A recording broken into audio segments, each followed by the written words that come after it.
Poursuite du livre audio de l'ouvrage intitulé « Le règne de 1000 ans sur la terre ». Troisième partie, Eric Sauer, d'éternité en éternité. Chapitre 10. Le temps actuel de la grâce est annoncé dans les prophéties de l'Ancien Testament. Ce n'est pas un mystère. Nous lisons donc la thèse des contradicteurs d'Eric Sauer avant d'écouter sa réponse. Du fait que le Nouveau Testament applique beaucoup de prophéties de l'Ancien Testament à la période actuelle de l'Évangile, elles s'accomplissent donc durant cette période-ci de l'Église. Il est donc non seulement inutile, mais tout à fait exclu d'attendre un règne après cette période. Réponse d'Eric Sauer. Ah, là encore, il faut prendre garde à ne pas tomber dans un extrême. Il serait partial de dire que les prophéties du royaume dans l'Ancien Testament ne parlent jamais des bénédictions dont nous jouissons actuellement. Ce serait fausser le sens donné par le Nouveau Testament aux prophéties de l'Ancien. Il serait également partial de prétendre que les bénédictions actuelles dont parlent les prophéties ne peuvent avoir un accomplissement futur plus grand et peut-être même plus étendu que leur accomplissement actuel. Autrement dit, il n'est pas juste d'appliquer les prophéties du royaume dans l'Ancien Testament au millénium seul, sans reconnaître leur application dans le temps actuel de l'Évangile. Il n'est pas correct non plus, en les spiritualisant, de les appliquer uniquement à la période de l'Évangile, sans les associer au millénium. On réfute ainsi leur accomplissement littéral. Nous relisons ce paragraphe. Il n'est pas juste d'appliquer les prophéties du royaume dans l'Ancien Testament au millénium seul, sans reconnaître leur application dans le temps actuel de l'Évangile. Il n'est pas correct non plus, en les spiritualisant, de les appliquer uniquement à la période de l'Évangile, sans les associer au millénium. On réfute ainsi leur accomplissement littéral. Le premier point de vue est opposé au sens donné par le Nouveau Testament à la prophétie de l'Ancien. Le second est opposé au véritable sens que les prophètes de l'Ancien Testament donnaient à leur texte et à leur foi absolue dans l'accomplissement des prophéties. B. Le Nouveau Testament affirme avec clarté que ces jours entre guillemets dont parlent les prophètes ne sont pas uniquement les jours de règne final du Messie, mais s'applique également à la période de l'Église. Lorsque l'Église de Jérusalem parle, dans sa prière, de la haine des Juifs et des gentils contre le Messie, ce que David avait prophétisé dans le psaume 2, cet accomplissement se réalise dans cette ville, entre guillemets, par le rejet de Jésus, la persécution des disciples pendant sa vie terrestre, et après, c'est-à-dire l'époque de l'Église primitive. Cela faisait donc partie de la période actuelle du salut, acte 4, versets 26 à 28. Paul dit la même chose de ce second psaume. Il affirme également que l'accomplissement de la promesse a déjà commencé dans ce siècle présent par la résurrection de Jésus. « Tu es mon fils, je t'ai engendré aujourd'hui » acte 13, verset 33. Pierre, le jour de la Pentecôte, dit de la prophétie de Joël relative à l'effusion du Saint-Esprit qui devait venir dans les derniers jours, entre guillemets, c'est ici ce qui a été dit par le prophète Joël, acte 2, versets 16 à 17, Joël 3, versets 1 à 5. Le début de la période actuelle était donc l'accomplissement de cette prophétie dans l'Ancien Testament. Le même Pierre déclare peu de temps après « Tous les prophètes qui ont parlé successivement depuis Samuel, ont aussi annoncé ces jours-là, acte 3, verset 24.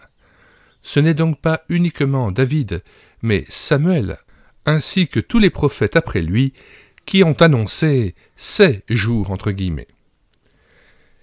C.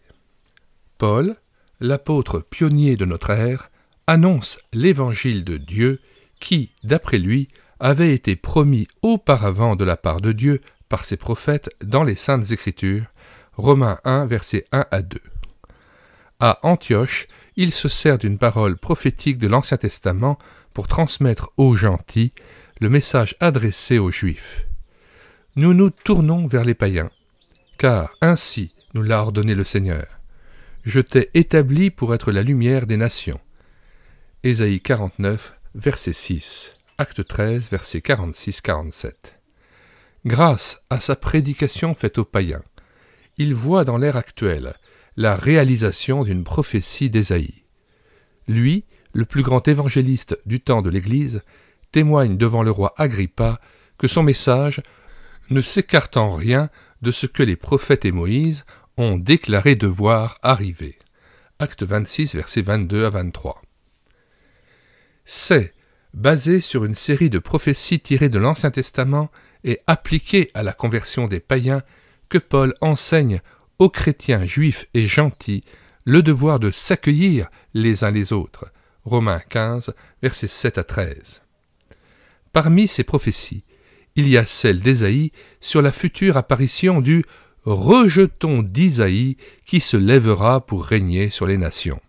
Ésaïe 11, verset 10. Pierre écrivit sa première épître à des lecteurs qui, comme nous, vivaient après la Pentecôte, donc dans la période actuelle de l'Évangile. Il dit que les prophètes de l'Ancien Testament, 1 Pierre 1, versets 10 à 12, n'ont pas été éclairés sur l'époque et les circonstances marquées par l'Esprit de Christ qui était en eux. Il précise que les prophètes ont prophétisé le salut et la grâce qui vous étaient réservés. C'est pour vous qu'ils étaient les dispensateurs de ces choses que vous ont annoncé maintenant ceux qui, grâce à l'Esprit Saint envoyé du ciel, vous ont évangélisé. Tout ceci se passe après la Pentecôte, donc dans l'actuelle période de la grâce. Le « vous » entre guillemets, nous inclut dans ce temps-là. D. David aussi, quand il écrit « Assieds-toi à ma droite, jusqu'à ce que je fasse de tes ennemis ton marchepied » Psaume 110, verset 1, savait qu'il y aurait une période intermédiaire entre l'ascension du Messie et son triomphe final dans la gloire. Nous qui croyons en un royaume de Dieu visible sur cette vieille terre, nous devrions reconnaître cette période, ce temps d'attente que l'Épître aux Hébreux rattache à la période actuelle de l'Évangile. Hébreux 10, verset 13, que nous lisons à partir du verset 12. Lui, après avoir souffert un seul sacrifice pour les péchés, s'est assis pour toujours à la droite de Dieu, attendant désormais que ses ennemis soient devenus son marchepied. Retour au texte. En soulignant ce fait, nous ne revenons pas sur l'enseignement du Nouveau Testament concernant les prophètes qui étaient conscients du temps de l'accomplissement. En effet, comme Pierre le dit au jour de la Pentecôte, David aussi était un prophète, acte 2, verset 30, qui savait qu'il y aurait un règne du Messie et annonçait sa résurrection. Verset 31. On voit dans le psaume 110 que David prévoyait qu'avant le règne glorieux du Messie, il y aurait une période où il s'assiérait sur le trône de Dieu, ayant la fonction de souverain sacrificateur selon l'ordre de Melchisédek, jusqu'à ce que Dieu mette ses ennemis sous ses pieds. De plus, il savait que la sacrificature du Messie serait précédée de son ascension. « Assieds-toi à ma droite ». Somme toute, si David prévoyait la résurrection du Messie, acte 2, verset 31, ce ne pouvait être qu'en rapport avec ce qu'il savait de sa mort, psaume 16, versets 8 à 11. Par le prophète Nathan, David apprit que le Messie serait son fils, entre guillemets, de Samuel 7, verset 16, un membre de sa maison, et que par conséquent, il naîtrait comme un être humain. David eut donc la révélation des 3 périodes messianiques. 1. La naissance du Christ en tant qu'homme et en tant que fils de David, sa mort, sa résurrection, son ascension. 2. La période d'attente après l'ascension avec le Messie souverain sacrificateur assis à la droite de Dieu dans les cieux. 3. La victoire de son règne, la soumission de ses ennemis et le triomphe de sa gloire. Il est donc impossible d'affirmer que les prophètes de l'Ancien Testament ignoraient l'existence de notre période actuelle et qu'elle était pour eux un mystère complet, un secret. Ils savaient, du moins David, qu'il y aurait une période précédant l'instauration du royaume, mais ils n'en connaissaient pas les détails. Eux, ils savaient que les païens se convertiraient et ils voyaient cette conversion en même temps que le salut d'Israël. Nulle part il n'affirme qu'elle ne peut se produire qu'après le salut et le renouvellement d'Israël en tant que nation. Il ne leur fut pas révélé l'ordre des événements, les diverses étapes de l'accomplissement des promesses, ni certains détails importants qui furent ajoutés plus tard. Les époques entre guillemets de l'accomplissement dans la chronologie de l'histoire leur fut cachée. 1 Pierre 1, versets 11 à 12. Ce qu'ils ignoraient par contre, c'était le principe d'égalité entre les Juifs et les gentils du peuple de Dieu durant ce temps. Nulle part, il n'est dit dans l'Ancien Testament que les gentils seraient inclus dans le peuple de Dieu sans observer la loi et sans la circoncision, qu'ils feraient partie du peuple de Dieu sur l'unique base de la foi. Il n'est jamais question de gentils devant devenir juifs pour avoir accès au royaume du Messie. Il n'y a pas une seule prophétie dans tout l'Ancien Testament qui traite ou donne la moindre lumière à ce sujet. Le principe de non-circoncision des croyants gentils dans l'Église de Dieu était donc un secret absolu. Paul, écrivant aux Éphésiens, s'exprime à ce sujet avec une précision étonnante. Il ne dit pas que les prophètes de l'Ancien Testament ignoraient ce qui se passait dans l'actuelle période de la grâce, mais que ce mystère n'a pas été manifesté aux fils des hommes dans les autres générations, comme il a été révélé maintenant par l'Esprit aux saints apôtres et prophètes de Christ, et notamment à Paul lui-même, Éphésiens 3, versets 4 à 6. L'appel des gentils était connu dans l'Ancien Testament, mais pas les détails liés à cet appel. C'est le Nouveau Testament qui, pour la première fois, en donne la pleine révélation. Le mystère, entre guillemets, dont parle Paul, était donc cette égalité absolue entre croyants gentils et juifs dans l'Église chrétienne. Par l'Évangile, les païens devenaient co-héritiers, formant un même corps et participant à la même promesse en Christ. Éphésiens 3,6. Par le préfixe « co » en grec, « sun », Paul exprime l'unité la plus étroite possible et l'égalité la plus parfaite qui puisse exister entre juifs et gentils dans l'Église. Oui, le préfixe « co » ou « sun » veut dire « avec ». Co-héritier, ça veut dire « héritier avec ». Les juifs, les païens deviennent héritiers avec les juifs lorsqu'ils se convertissent à Jésus-Christ. Le mot « gentil » désignant les païens, les non-juifs, qui ont reçu Jésus-Christ par la foi. Le mot « gentil » vient du latin « gentiles » qui veut dire « les nations ». Sous-entendu, les nations non-juives, tout retexte. Parce que ce principe d'égalité est une des caractéristiques les plus importantes de l'Église du Nouveau Testament, aucun prophète de l'Ancien Testament ne pouvait prévoir que Dieu, dans un temps futur, bâtirait un tel édifice. C'est dans ce sens-là que le mystère, entre guillemets, n'a pas été révélé dans l'Ancien Testament. On savait que le peuple de Dieu, Église de Dieu, Ecclésia, allait exister, mais on ignorait sa composition, sa nature et le principe de son unité organique. Voilà pourquoi le Nouveau Testament, divinement inspiré, s'exprime toujours en ayant soin de ne pas décrire la période actuelle, l'Ecclésia, entre guillemets, comme étant un mystère. Il qualifie de mystère quelques vérités particulières sur des détails et principes se rapportant à l'Église au temps actuel. Il n'en reste pas moins que ces vérités sont fondamentales et très importantes.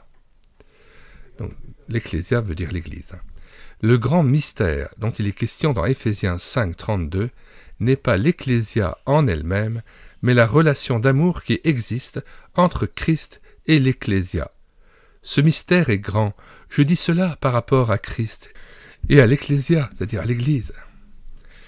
Il en est de même pour notre vie terrestre. Ce n'est pas l'existence de l'homme et de la femme qui est un mystère, entre guillemets, mais la relation d'amour qui existe entre eux et qui les unit. Nous lisons tout le passage d'Éphésiens 5, versets 25 à 33. « Marie, aimez vos femmes comme Christ a aimé l'Église, et s'est livré lui-même pour elle, afin de la sanctifier par la parole, après l'avoir purifiée par le baptême d'eau, afin de faire paraître devant lui cette Église glorieuse, sans tache ni ride, ni rien de semblable, mais sainte et irrépréhensible. C'est ainsi que les maris doivent aimer leurs femmes comme leur propre corps. Celui qui aime sa femme s'aime lui-même. Car jamais personne n'a haï sa propre chair, mais il la nourrit et en prend soin, comme Christ le fait pour l'Église, parce que nous sommes membres de son corps. C'est pourquoi l'homme quittera son père et sa mère, et s'attachera à sa femme, et les deux deviendront une seule chair. Ce mystère est grand, je dis cela par rapport à Christ et à l'Église. Du reste, que chacun de vous aime sa femme comme lui-même, et que la femme respecte son mari. Retour au texte. F. Il n'est pas question, dans le Nouveau Testament, d'une proposition, entre guillemets, faite par le Messie au peuple juif, celle d'instaurer son royaume terrestre. Il n'est pas davantage dit qu'en rejetant cette proposition, entre guillemets, le royaume a été repoussé, entre guillemets, à un temps ultérieur. Cette invention serait la raison pour laquelle l'ère évangélique actuelle aurait été insérée entre parenthèses, comme si elle n'avait jamais été prévue ou annoncée. Il y a 3 raisons contraires à cette hypothèse. 1. Le silence de la Bible. Pas un seul passage ne parle ouvertement d'une telle proposition, entre guillemets, ni que le royaume ait été reporté. Toutes les explications données à ce sujet sont le résultat d'inattention à certains passages de l'Écriture et aux conclusions inexactes que l'on en a tirées. 2. L'instauration d'un royaume terrestre avant Golgotha était impossible. Aucun règne de gloire ne pouvait être établi sans le pardon des péchés, et celui-ci n'était possible que par la mort expiatoire.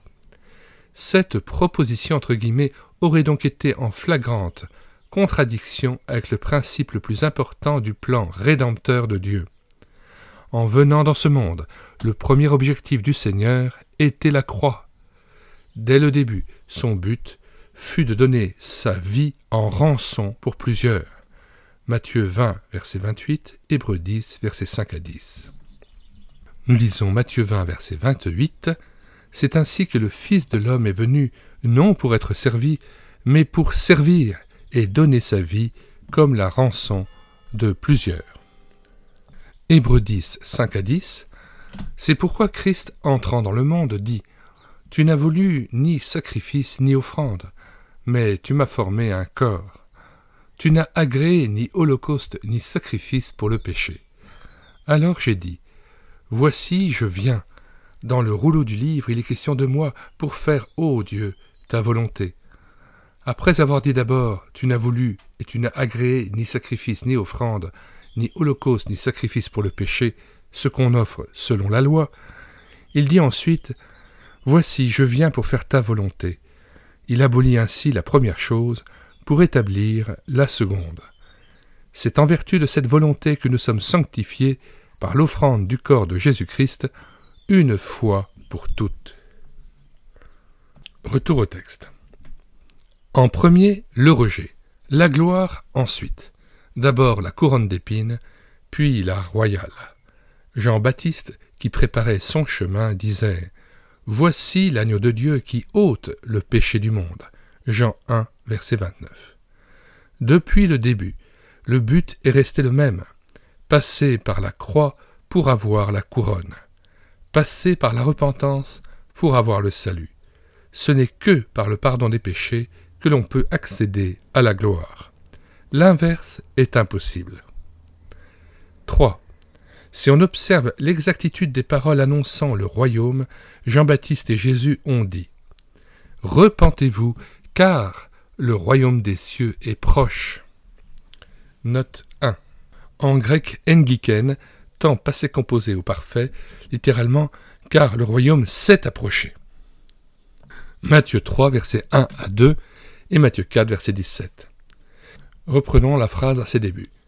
Si on observe l'exactitude des paroles annonçant le royaume, Jean-Baptiste et Jésus ont dit « Repentez-vous, car le royaume des cieux s'est approché » et non pas « Le royaume des cieux s'approchera à condition que vous vous repentiez ». La repentance de l'homme n'était pas la condition pour que le royaume vînt. Au contraire, elle ne pouvait être acquise que si le royaume de Dieu venait. Il fallait que le royaume vînt, l'incrédulité n'y changeant rien.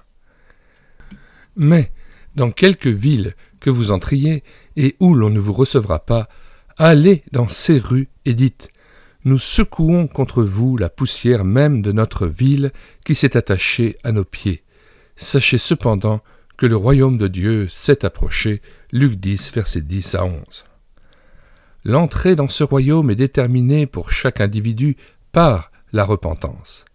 Chacun a la possibilité de se soumettre au gouvernement royal de Dieu et ainsi d'être béni, ou, comme le firent les pharisiens, de rejeter le conseil de Dieu contre eux-mêmes. Luc 7, verset 30.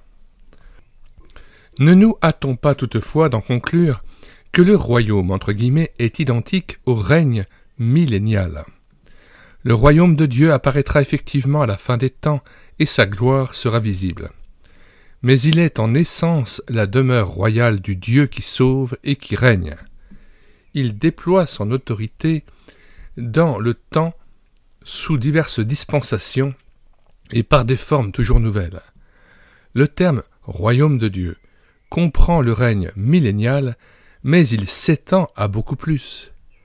Seul le contexte immédiat peut définir, cas par cas, la forme historique particulière dont il s'agit, soit le royaume de l'Ancien Testament, Matthieu 21, verset 43, le royaume spirituel actuel, comme les « mystères » entre guillemets de Matthieu 13, verset 11, le royaume visible dans le futur, Luc 19, verset 11, soit le royaume éternel. Si on se réfère à l'histoire nationale d'Israël, la période actuelle de l'Église est une parenthèse, car avant sa restauration, Israël, en tant que peuple, est laissé de côté jusqu'à ce que la plénitude des nations soit entrée, Romains 11, versets 25 à 26. Jérusalem sera foulée aux pieds par les nations jusqu'à ce que les temps des nations soient accomplis ou se soient écoulés, Luc 21, verset 24. Si Israël a été mis de côté, ce n'est pas parce que les Juifs ont rejeté cette supposée proposition entre guillemets, mais bien à cause de l'incrédulité des Juifs contemporains, du rejet spirituel et moral de la personne de Jésus, ainsi que de son message. Dieu avait prévu cela depuis l'éternité. Tout était inclus dans son plan et correspondait à ce qui était prédit par les prophètes de l'Ancien Testament, même s'il l'avait annoncé sous une forme cachée. G. Il faut pourtant éviter de tomber dans l'autre extrême, car s'il est vrai que les prophéties de l'Ancien Testament concernant la conversion des gentils s'accomplissent dans la période actuelle de l'Église du Nouveau Testament, l'Écriture et l'expérience montrent que le plan de Dieu s'applique surtout au salut des individus. Dieu a premièrement visité les nations pour choisir du milieu d'elles un peuple qui porta son nom. Acte 15, verset 14. Il n'y a aucune objection à y inclure les gentils, mais plus tard Dieu intégrera en tant que nation les païens qui se seront convertis et en tant que peuple Israël. Tous seront soumis à l'unique souveraineté du Messie, roi d'Israël et roi de l'humanité. Ils auront alors une alliance commune de bénédiction et de paix. Ésaïe 19, versets 23 à 25. Bien que le Nouveau Testament applique au temps actuel les prophéties de l'Ancien concernant la conversion des gentils, il n'y a rien d'incompatible avec l'instauration dans le millénium du règne visible de Dieu qui inclura toute l'humanité. Les prophètes de l'Ancien Testament annoncent une conversion des nations dans un sens très général. Ils ne disent rien de précis quant à la façon dont elle se déroulera. Il ne donne aucun détail sur les étapes, les moments, les proportions ou les degrés d'évolution. Ces prophéties et leur application dans le Nouveau Testament ont un sens tellement général que nous n'avons pas le droit de supprimer le sens original des autres promesses de l'Ancien Testament en les spiritualisant entre guillemets. La conversion nationale d'Israël et des autres nations y est claire. On ne peut s'y opposer en les taxant de fausses prophéties entre guillemets. H. Ces prophéties sont aussi une ouverture sur l'éternité. Le règne millénial étant la porte qui donne accès à l'accomplissement final. La conversion des nations atteindra sa complète réalisation à ce moment-là seulement. C'est par 3 grandes étapes glorieuses que s'accomplissent les promesses de l'Ancien Testament. Note 1. Voir pour plus de détails l'aube de la rédemption, page 145 à 146. Vous pouvez télécharger cet ouvrage gratuitement grâce au lien que nous mettons dans la description de cette vidéo. Le téléchargement se fera à partir du site médiathèquechrétienne.fr, site que nous avons bâti en synergie avec cette chaîne YouTube Elle écouter sa parole, afin d'assurer la réédition numérique gratuite des ouvrages chrétiens épuisés et non réédités, comme l'était cet ouvrage d'Eric Sauer, L'aube de la rédemption. Nous vous invitons à vous rendre sur le site internet médiathèquechrétienne.fr afin de profiter des 1200 ouvrages que nous avons déjà numérisés et remis gratuitement à votre disposition. Retour au texte. C'est par 3 grandes étapes glorieuses que s'accomplissent les promesses de l'Ancien Testament. La période actuelle de l'Évangile, par le salut de beaucoup d'individus et leur intégration dans le corps de l'Église. Le millénium, royaume de Dieu visible avant l'accomplissement final. Toutes les nations seront renouvelées et associées à Israël. Ils seront ensemble soumis à l'autorité royale du Messie apparu dans la gloire. L'éternité. Avec les conditions de la nouvelle création, les nations vivront à la lumière de la nouvelle Jérusalem, cité de Dieu, descendue des cieux. Fin de la lecture du chapitre 10. Nous vous invitons à vous rendre donc dans les commentaires de cette vidéo, dans la description de cette vidéo, où vous pourrez trouver non seulement le lien de téléchargement gratuit de cet ouvrage que nous lisons intitulé « Le règne de 1000 ans sur la terre », signé par André Lamorte, Ram Chalice, Eric Sauer et M. Tadford, mais aussi le lien vers d'autres ouvrages traitant du retour de Jésus-Christ et de la fin des temps, ainsi que d'autres playlists qui viennent compléter et enrichir toutes ces références. Le téléchargement gratuit se fera par le site internet ou sur le site internet médiathèquechrétienne.fr. Nous vous disons au revoir et à bientôt pour une prochaine vidéo. Que le Seigneur nous bénisse dans cette attente glorieuse de son retour.